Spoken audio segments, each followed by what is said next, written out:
आज मुझे इस बात का भी आनंद है कि भारत के संविधान को 75 वर्ष पूर्ण होने के बाद में भारत का संविधान का अमृत महोत्सव पूर्ण होने के बाद में जो हमारी आगे कुछ हो रही है, इस संविधान को 100 वर्ष पूरे होने की दृष्टि से हमारा जो जर्नी चल रहा है, उस साल में मुझे भारत के सर्वोच्च न्यायालय का मुख्य न्यायाधीश होने की जो संधि मिली, उसके लिए मैं खुद को गौरव समझता हूं। जैसा कि मेघवाल जी ने कहा, माननीय मुख्यमंत्री ने भी कहा कि हमारा संविधान जो है वो ऐसा संविधान है कि जिस संविधान ने हमारे देश को 75 वर्ष की कालखंड में एक प्रगति की ओर, एक मजबूती की ओर जर्नी किया हुआ है। जब संविधान बन रहा था और उसका फाइनल ड्राफ्ट कॉन्स्टिट्यूशन असेंबली के सामने रखा गया था, तब बाबा साहब अम्बेडकर के ऊपर क्रिटिसिज्म हुआ। कुछ लोग बोलते थे कि the constitution is too much federal, कुछ लोग बोलते थे the constitution is too much unitary. तो बाबा साहब ने जवाब दिया था कि the constitution is neither wholly federal, neither wholly unitary, but one thing I can tell you that we are given a constitution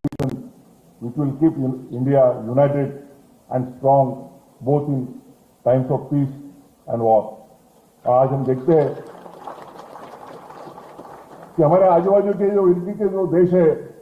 नाम नहीं लेना चाहूंगा, उनमें क्या परिस्थितियां है, और भारत आज 75 वर्ष के बाद प्रगति की ओर तो जर्नी कर ही रहा है। पर जब जब भी देश के ऊपर संकट आए, उस समय एक मजबूत और यूनाइटेड ऐसा देश रहा हुआ है, और इसका श्रेय अगर किसे देना चाहिए तो भारतीय संविधान को ही देना होगा। इस अवसर पर मैं सिर्फ इतना ही कहना चाहूंगा कि जब 25 नवंबर 1949 को डॉक्टर बाबा साहब आम्बेडकर ने भारतीय संविधान का अंतिम ड्राफ्ट कॉन्स्टिट्यूशन असेंबली के सामने रखा,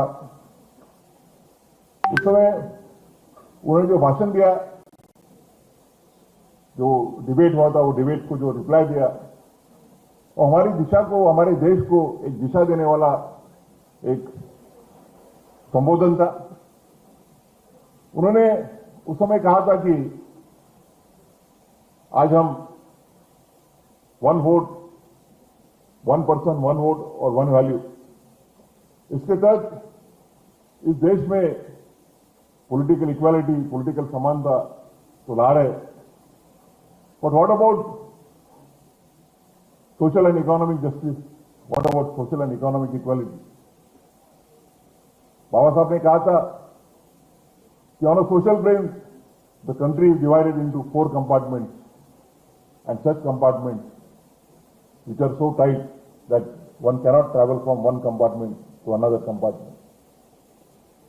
And on an economic plane, we have the entire wealth of the country concentrated in few hands, wherein millions of people are living in abject poverty. और उन्होंने उस समय एक वार्निंग दी थी कि जब तक हम एक सामाजिक और आर्थिक असमानताएं दूर नहीं करेंगे, तब तक इस देश में सही मायने से जो लोकशाही है, जो जनतंत्र है, उसका निर्माण नहीं हो पाएगा। और आज देखते हैं हम कि जो हमारा 75 साल का जर्नी रहा, 75 ईयर्स का जर्नी, उसमें हमारी विधिपालिका रहे, जो भारत का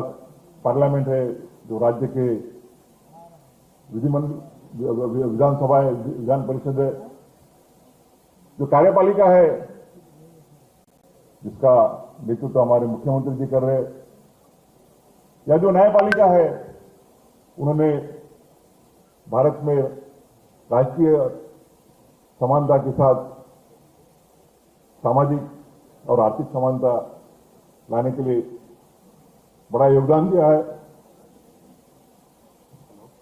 काफी ऐसे कानून किए गए कि जो जमींदार थे उनकी जमीन लेके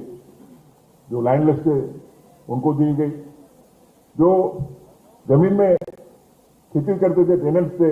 उनको जमीन का मालक बनाया गया।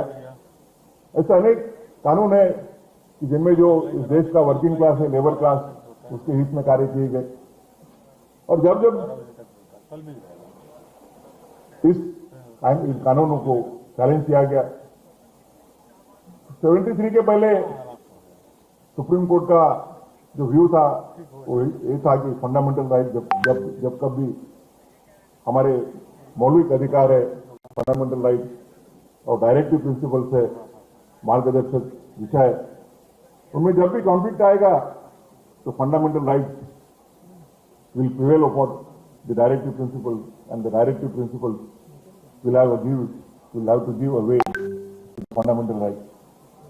और हम देखते हैं कि 1973 में जब केशवानंद भारती का 13 जजेस का जजमेंट आया, तो बेसिकली जाना जाता है कि basic structure doctrine, amending powers of the constitution, 6 जजेस ने व्यू लिया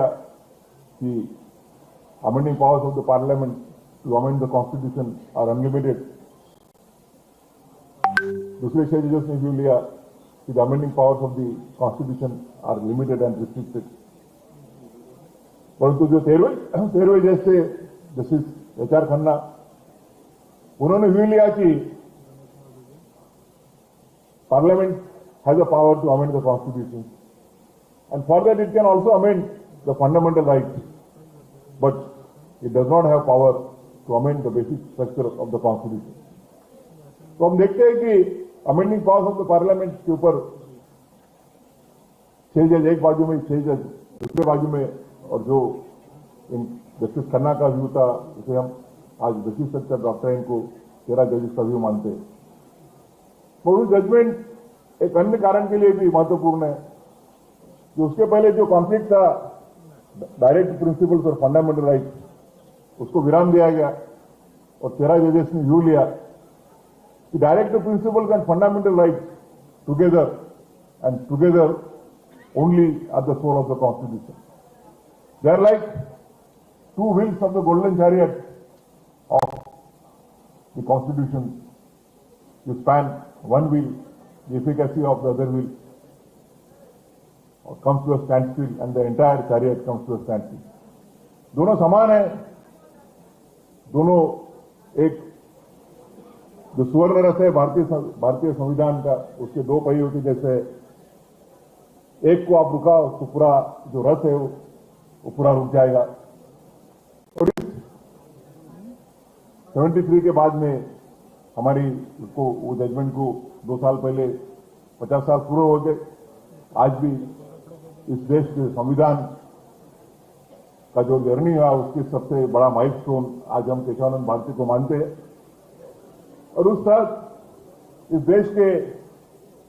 का जो आखिरी नागरिक है, the citizen who is in need of justice, the citizen who is deprived of justice, उस तक पहुंचना हमारा एक मौलिक कर्तव्य है। वो न्यायपालिका रहे या कार्यपालिका रहे या विधिपालिका रहे। तो इस अवसर पर मैं अभिनंदन करना चाहूंगा कि मैं हरदम कहता हूं कि bar and bench are like two sides of one coin. जब तक बार और बेंच साथ में काम नहीं करते तब तक ये न्याय का रथ जो है उसे हम आगे नहीं बढ़ा सकते। आज इलाहाबाद हाईकोर्ट ने एक बहुत अच्छा एग्जाम्पल दिया है देश के सभी नागरिकों, देश के सभी हाईकोर्टों के लिए, जिसको हम रोल मॉडल बोल सकते, वैसा दिया है कि बेंच ने, जजेस ने 12 बंगलों को सरेंडर करके इतनी बड़ी इमारत अपने वकील भाइयों को सुविधा के लिए दी है। इसके लिए मैं न्यायमूर्ति जो थे उस समय के विक्रम भाई ने बताया कि कैसे कैसे बंगले खाली करने पड़े, वो तो माहिर है सब चीजों में। कुछ बातें उनके बारे में बाद में कहूंगा 6 महीने के बाद में। तो नहीं आजा सितंबर, हाँ, सितंबर 2027 के बाद में बताएंगे, लिख भी लेंगे अगर मौका आया तो इस अवसर पर मैं आप सबको बधाई देना चाहता हूं, आदरणीय मुख्यमंत्री जी तथा उनके शासन का अभिनंदन और आभार व्यक्त करना चाहता हूं